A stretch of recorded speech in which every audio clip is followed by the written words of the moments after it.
Hello and welcome back to my garage. In today's video we're going to work on a Polo again. And we're going to replace the shocks. These shocks are from KYB, or like how we call it, KYB. Yeah, I know it's a strange pronunciation, but normal people call it KYB.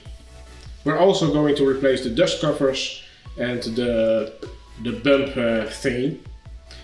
Most of the time these are just torn on this car also, so it's just normal to replace these also. This is a set from Febi, I believe.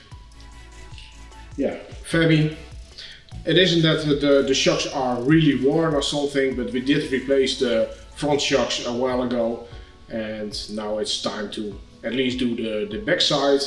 The car went for an annual safety check, and the engineer over there said that one of the shocks was a little bit of sweating or dripping, or how do you want to call it. It wasn't enough to make it a fail, but Robin, if I know Robin a little bit, he wants his car in as good as condition as possible, and that's why we are going to replace these also.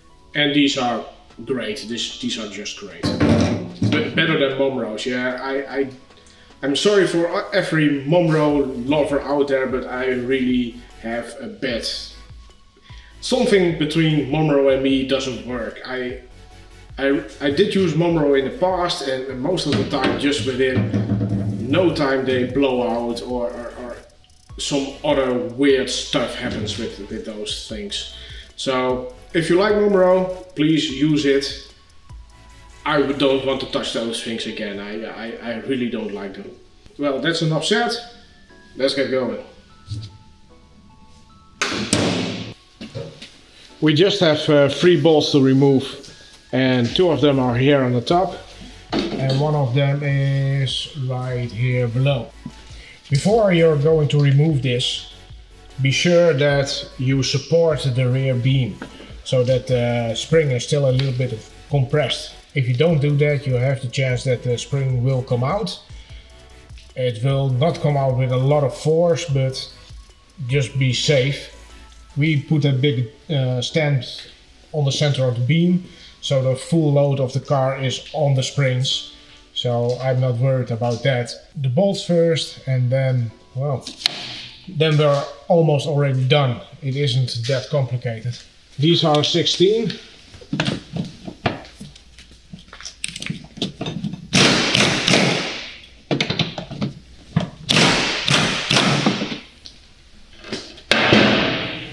And the lower one is also 16.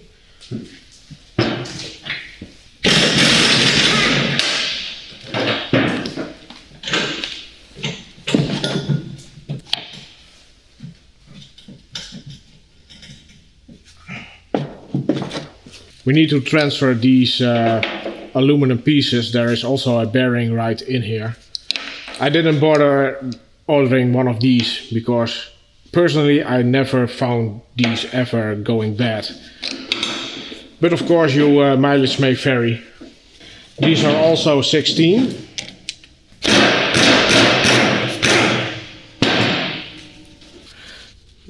Rather than a bearing, it's more of a bushing. But as you can see, it's still intact. So before we're going to install the new shock, one thing what I love to do first is prime the shock a little bit. So just push it a little bit in, and then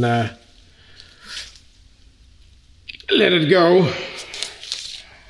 Then of course we need to make the dust cover and the bump stop, and that just snap in place just like so. And goes on there first.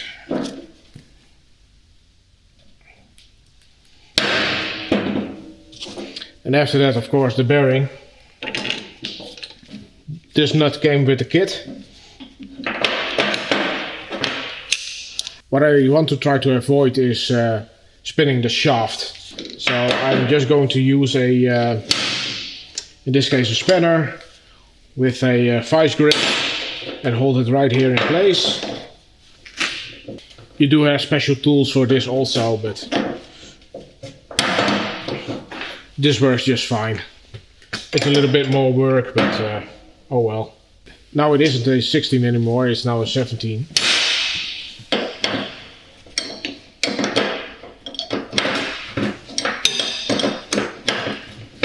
And after that is done, just push the bump stop all the way up there. So it's nice in its place and we can put it back on the car. The first thing what you want to do is push the lower half in its place.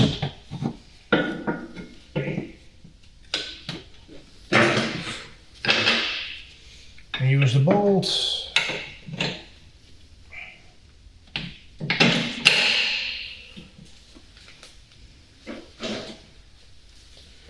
And then the top ones.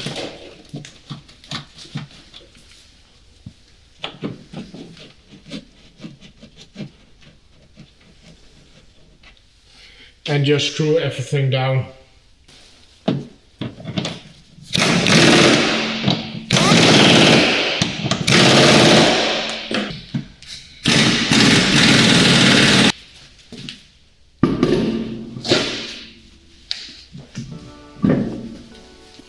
And that is how you replace your rear shocks on a Polo, or at least this model Polo.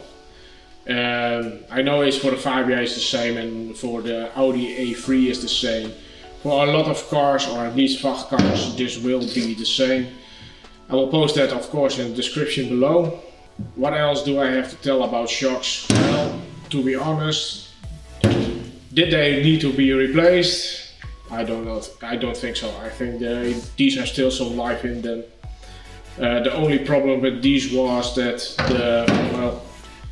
both sides, these bump stop things were just torn. But then again, that's not really a big issue if that happens. It's just most of the time just annoying. But the biggest problem is that you get some dust and other stuff on the shaft and will eventually just wear out your shocks. In this case, they're just fine. For how long, I don't know, but Robin wanted to replace them, so we replaced them. No biggie there, because these are the original shocks, and I do believe that the car has run 230,000, 240,000 even. So yeah, they're good shocks. They're made from SAGS. SAGS is a really good brand for shocks and also for clutches and stuff like that. Volkswagen does a lot of work with SAGS. This is a really easy job. Maybe 15-20 minutes aside. It's just so easy. If you are really lazy, I think you can even replace them without removing the tire. So yeah, that's it for today's video. I hope you enjoyed it, or at least learned something from it. And if you did, then please give it a like. If you want to follow me around, you know what to do. And I will see you next time. Bye. Robin, say bye. Bye. Bye. Geen bye, Robin. Nee.